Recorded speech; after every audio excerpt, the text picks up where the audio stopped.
Hello guys! Nandito na naman kami sa lake. So yan, ibang area ng lake guys. Dito makikita na yung CN, sa may CN Tower. Doon yata yun, sa area doon. Makikita yan. Yan guys, ang lawak ng Lake Ontario.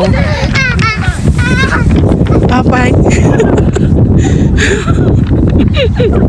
Apay.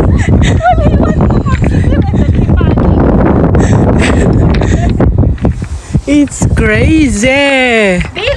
So ayan guys, tignan nyo naman yung mga ulap guys, para siyang uulan.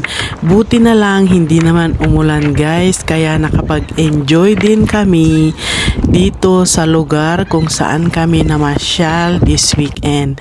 At ito yung mga batuhan guys dito sa may lakeside. Mga malalaki, maliliit na mga bato. Ang sarap maglakad pero medyo mahirap lang. Pero napakagandang tignan. Dito tayo guys sa ibabaw ng mga bato. Lakad-lakad tayo sa may ibabaw ng mga bato. Pakita ko guys, yan. Ayan, doon. Pupunta kami doon sa dulo. Ayan. Ay, apo Diyos. Ganda ng background yan, tubig. So dito guys kami naglalakad sa ibabaw ng mga bato na to. Ano ba yung tawag? Crab ba yun sa Philippines? Ayan, ginawa nilang ganito at naglalakad sa ibabaw yung mga tao. Pero hindi madaling maglakad guys dahil malalaki yung mga space ng mga bato. Ayan, kitang-kita na yung area ng downtown Toronto at makikita rin yung CN Tower. Malayo siya pero kitang-kita ang CN Tower. So ayan guys, ang view at maraming mga ibon ang nagliliparan dito. Ayan guys, ayun yung CN Tower. Ayan guys. Ayan. So, balik na naman tayo dito guys, kung saan kami nag-start. Napakaganda ng tubig dito guys, dito sa may lakeside sa part na to. Dahil batuhan, tapos nandoon na rin yung lake. Napakalinis tignan yung tubig. Sigurado pagdating ng summer, maraming mga tao na maglalangoy dito. Pero ngayon, dahil malamig pa, kaya walang tao guys. Pero meron dalawa doon, nagpipicturan din sila. Tapos kami. Ayan. Napakaganda sana guys kung blue sky.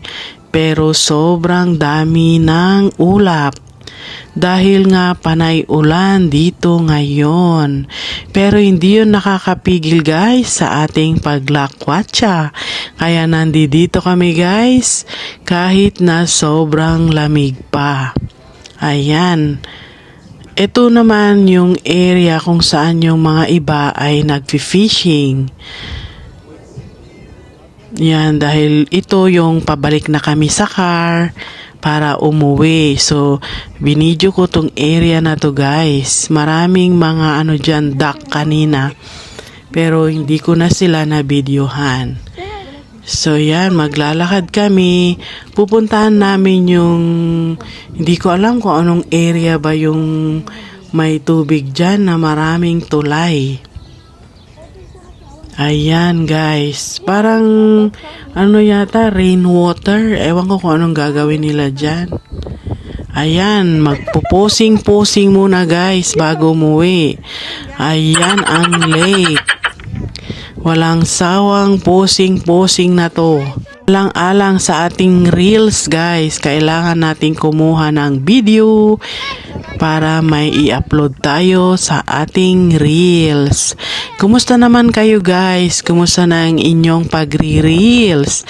Matagal na po akong hindi nakapag-live para kumustahin po yung ating mga kaibigan dito sa social media. Na miss ko na kayo guys. Ito yung tinatawag na, ewan ko, rainwater daw. Di ko lang alam kung anong gagawin nila guys, pero napakahaba nitong tulay.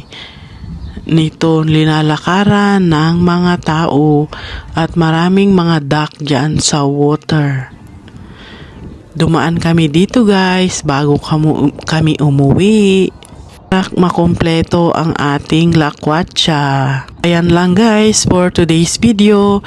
Maraming salamat po sa panonood guys at sa patuloy na pagsusuporta. Mag-iingat po kayong lahat saan man kayo naroroon dito sa mundo. Thank you so much guys and I will see you again on my next one. Thank you. Bye!